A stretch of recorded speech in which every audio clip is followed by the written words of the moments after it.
Hey everyone.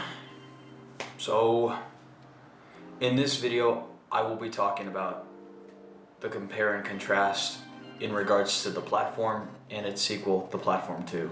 This video will also explore more on the character side of things, and the synopsis has already been explained and there's no need for me to talk about the whole plot, but it's gonna be more focused on the characters for The Platform and The Platform 2. Mainly on the protagonist on both films. Goreng starts off as a man who appears in a prison. He was full of curiosity and was trying to figure out what is going on.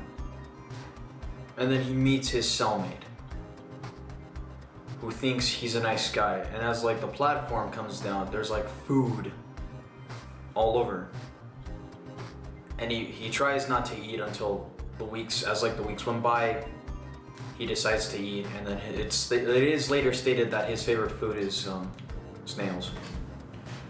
And then what happens later on is that his cellmate is a cannibal, because the cannibal wanted to eat his flesh, but then gets rescued by this woman who was mentally deranged.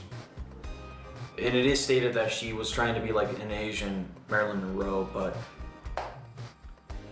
yeah, more psychotic on the side of things. The fact that she keeps imagining that she has a son down there, but it is stated that she's not because she's mentally ill. Afterwards, he met a cellmate who is trans. As the weeks went by, Goreng encounters the same woman who saved him from his previous cellmate. And this time, however, she starts attacking the trans cellmate's dog just by killing the dog in the process. And then the trans cellmate noticed that her dog is dead, which causes her to lash out at the woman. And then the next day, Goreng awakens and noticed that his trans cellmate committed suicide.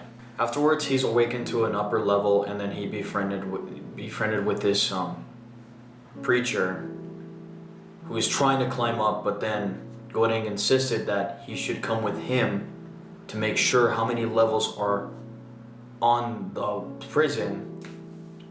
And as they traveled through many floors, there was only 333 floors. Upon Goreng and his partner encountering other cellmates, and then after being attacked by one of them, the preacher dies due to blood loss. And then Goreng sees a girl who is hiding under the benches in room 333. And as they go down to the end of where that prison is, where everything is all empty except the light that's reflecting down in the bottom, he decides to stay down there and then lets the girl go up in terms of survival. And that's what makes him the only hero to have this little girl get to safety or go to her parents. And that's what the whole process of what Goreng is being described as a character. He's more of a powerful character who starts developing from this curious man to a more powerful character who became more interesting in terms of being brave and being heroic and trying to do the right thing. Perempuan, on the other hand, in The Platform 2, she wasn't identified as a Mary Sue type of character. She's more of a damsel in distress in most parts, because the thing is, she gets involved into situations that she doesn't do anything to help her cellmates or whatever.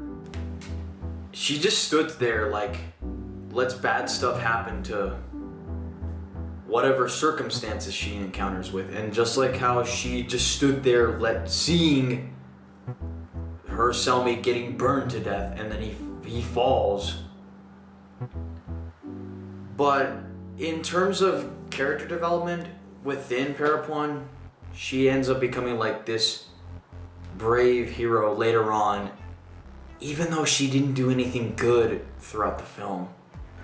Those are the type of things I compare and contrast between the first film and the second film, because it's not only the synopsis I'm going for, it's the characters I'm actually aiming at. Just to compare and contrast like the first film and its sequel. And that wraps up for the whole video response regarding the platform 1 and 2. And it's an interesting topic for me to explain like how the films were portrayed different. I hope everyone enjoys this video, and subscribe and click the bell icon for notifications if you guys want more videos, and that's pretty much it for the video.